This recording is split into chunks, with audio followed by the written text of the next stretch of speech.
love for Angela, for you to comment on this next, is it's trust, right? We talk about these serendipitous encounters, creative collisions, all that, but underlying all of that is trust. And if you have rapport with your colleagues, if you're familiar with them, you're not afraid to throw out a stupid idea.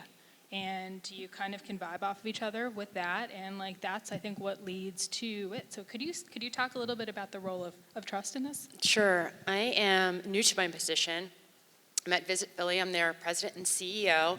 And one of the one of the first things I wanted to do with the staff is establish trust, right? We're in this work environment where flexibility is number one on everybody's list. So for that to happen, you have to trust me, I have to trust you. That means I have to manage you differently, you have to manage yourself differently as an employee. Laying out the expectations of what I expected from them and hiring slowly for culture that can deal with this flexible work environment and firing quickly when you cannot do that, they understand. And I literally said these words: I am not your babysitter. I'm not your wife, not your mother, none of those things. I'm your employer. And here are the things that I'm expecting you to do. Be responsive to both your stakeholders, our funders, and your coworkers. I should not ever have to look for you. You should always get your work in on time. That's what and don't be mean. Don't be nasty, okay? Don't be an asshole. That too is very important. You can be great at your job, but you can't be mean. So that's what you're judged on.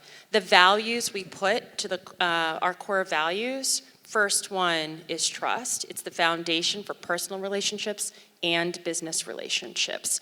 Without that, I just don't think it has to work. The answer to our flexible environment is not that I couldn't function 5 days at home. It's what do I need to do to also make you successful in your office, wherever that might be that day, for it as well. I have to change too about how I manage people and how I expect work to get done. I think there is a little bit more respect that's happening now as adults. They're not my children.